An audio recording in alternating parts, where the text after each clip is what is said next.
How to track macros in MyFitnessPal app. Firstly, you have to open MyFitnessPal app. Secondly, at the bottom, you can see here dashboard, diary, newsfeed, plans, and the more option.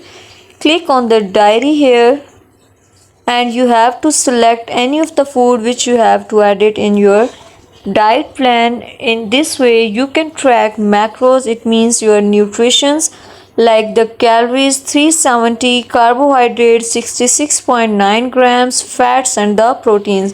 In this way you can track your macros in MyFitnessPal app. Just make sure watch the complete video and consider your support by commenting, liking, sharing and subscribing to our channel for more valuable content in the future. Your engagement is highly appreciated. I wish you very good luck. Thanks.